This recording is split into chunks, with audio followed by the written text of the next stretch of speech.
Ladies and gentlemen, good evening. It is my hope and prayer that this video is going to find you in good health. Politics is a very interesting game, and politics is also a very dirty game. I have always opined on this platform that in politics there are only two constants.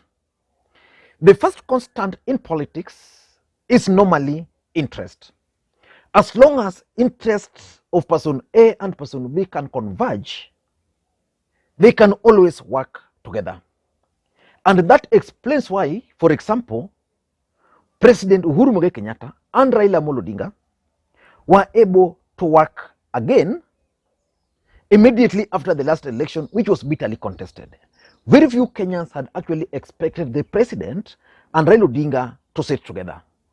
But because their interests were converging, they were able to work together.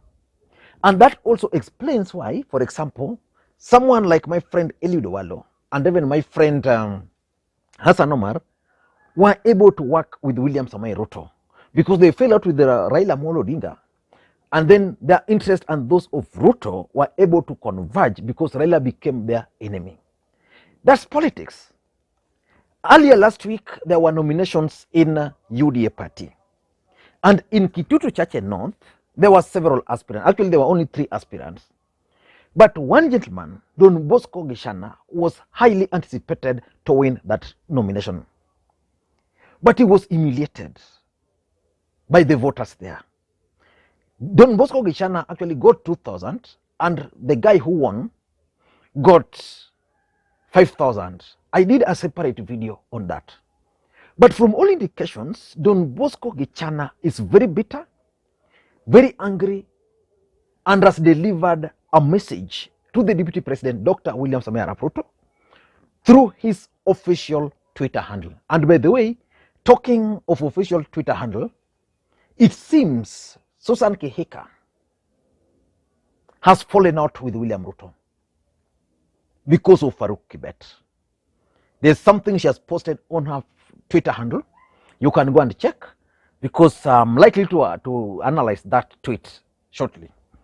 For now, let us focus on this tweet by Don Bosco Gichana, and I want us to analyze that tweet, the message which Don Bosco Gichana is actually delivering to the Deputy President. This is what Don Bosco Gichana is saying.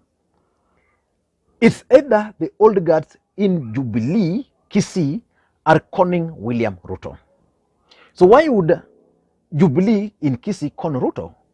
Oro Ruto is a genius beyond repair. How can a genius be beyond repair? And he's saying, I've done Kisii politics for over 20 years. Of course, you know, this guy was in jail. He came back. It's hardly 5 years. So 20 years, I can't remember. But maybe cumulatively, he's participated in Kisii politics for 20 years.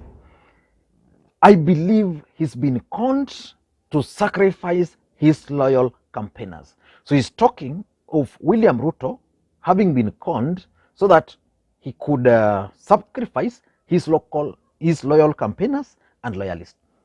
That one, I agree with him. And he's saying, time will vindicate me. But now, listen to the last part. But deep inside, he betrays me. So Don Bosco Gichana believes that the Deputy President has betrayed him. And of course, that's politics. Probably the Deputy President wanted to clean himself. He wanted to clean his image. So the only way to get rid of people like Don Bosco Gichana, who are tainting his image in Kisii, maybe he has been advised, was to engineer such kind of defeat so that they won't claim. So the next time the Deputy President will be in Kisii, especially in Kitutu Chache North, Nyakundi, Jared Nyakundi, the guy who won, will definitely sit on the high table, while Don Bosco Gichana, with all his money, will sit somewhere. So in this video, I want us to try and dissect this particular tweet so that we can understand the bad message or the bad news which Gichana, Don Bosco, is delivering to the Deputy President. Before we do that, for those who are watching this channel for the first time, please take a second or two and click that subscribe button so that next time we produce a video like this, YouTube will automatically notify you.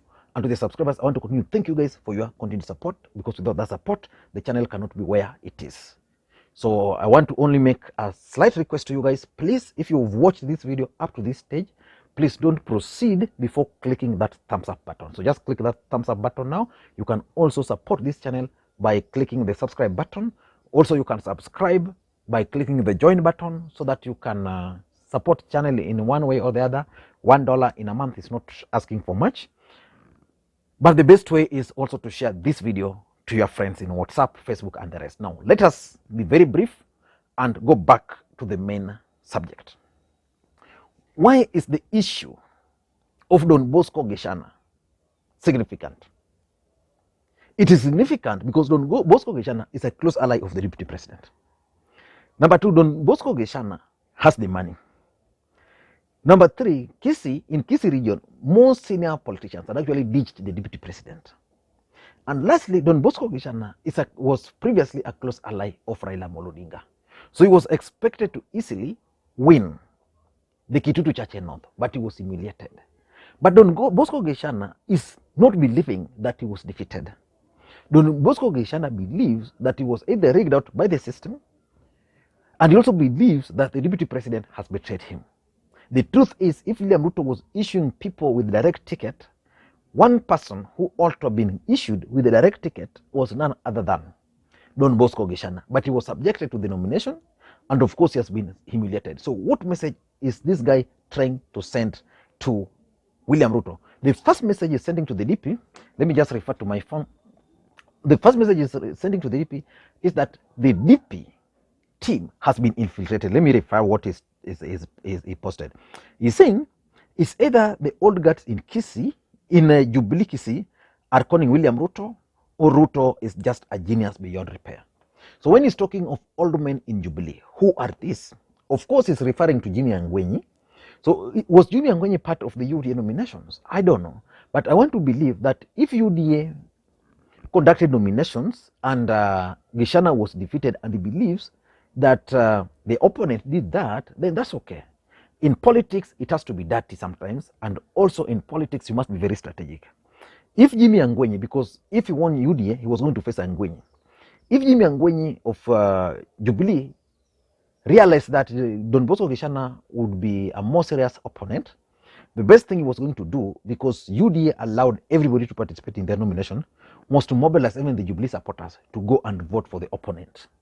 My question is, what happened to Don Bosco Gichana? He couldn't buy, let's say, 5,000 people, or even 6, or even 10, because for you to be safe, Don Bosco Gichana just needed to target, like, if the constituency has around 80,000 or 50,000, he just needed maybe a quarter of that, maybe 20 or 15,000 people he was sure of.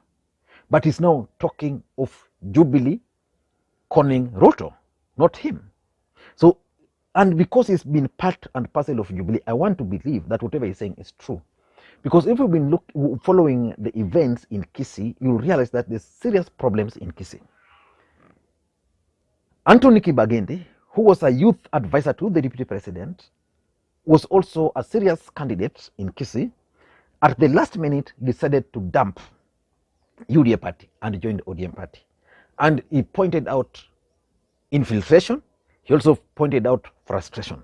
So the question for the DP, which the DP and his team should go and focus on, is who has infiltrated their team.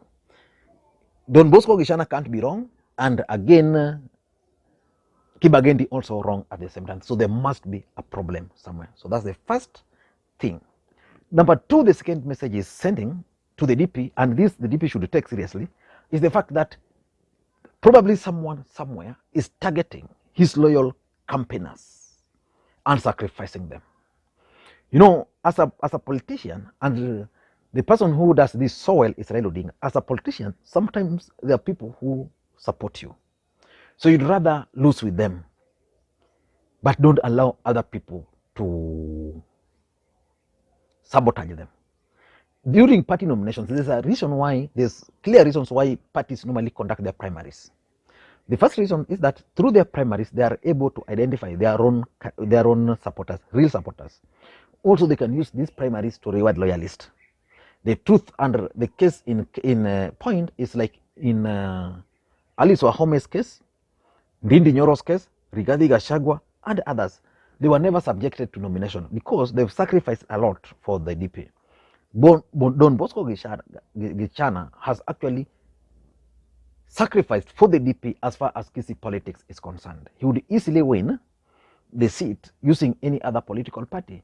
Remember, this is a guy with a past, with a dark history, and despite that, he was still supporting the DP. And you know what has been happening to those with the dark past supporting the deputy president? He sacrificed all those, and then he's now reminding the DP that as much I've supported you, now I've been sacrificed, and you must go back and figure out why your loyal campaigners are being sacrificed.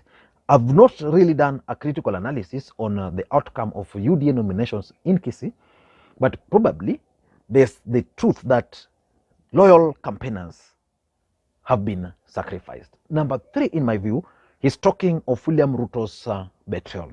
And this is why I want to give him hope that in politics, it's not a church. Politics is dirty, and politics, betrayal is part of the game. So if he's betrayed, he must accept and proceed and move on. Because if anything, he should go back and figure out how he ended up in UDA in the first place. This is a guy who was arrested in Tanzania. It took the intervention of Raila Odinga for him to be released. And the moment he was released, he went to the deputy president. But the truth of the matter is that I don't understand, for example, why he's insisting that William Ruto has betrayed him.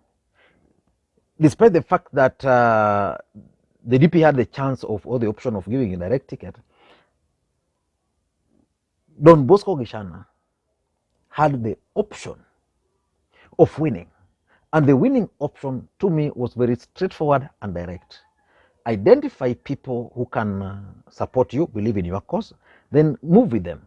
The mere fact that he had the money, he would go with the chopper, did not really translate well, or did not really make him the people's darling. What he ought to have done, in my view, was to go to the ground, convince his supporters that he's the best, have a list of people. If there are 3,000, let them go and vote for you. Then you win. It was that simple. There is nothing like betrayal in politics. Betrayal in politics is part of the game. And on this, I personally agree with Ruto. If he betrayed him, because even Uhuru betrayed Ruto, Ruto is still dealing with the acceptance of that betrayal. Uhuru betrayed him, he has never accepted up to now. Raila Odinga has been betrayed before by others, so betrayal is part of the game. So that's something he should not be talking about. And the other message which I think he was delivering to the DP indirectly is the use of money.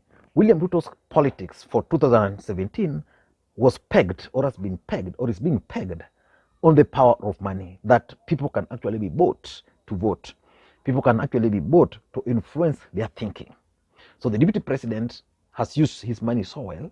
So the message Don Bosco is telling him is that despite the fact that I had money, I still lost. Despite the fact that you have money, it's not a guarantee that you are going to win. And lastly, I think this is the last message which is also sending to the DP, is that in Gusii region, there is no presence of UDA. Because if there's the people they thought were his supporters were actually Jubilee, who voted to determine the winner, then it simply means that there is nothing like UDA in Kisii region. I don't know what you think. That's my take.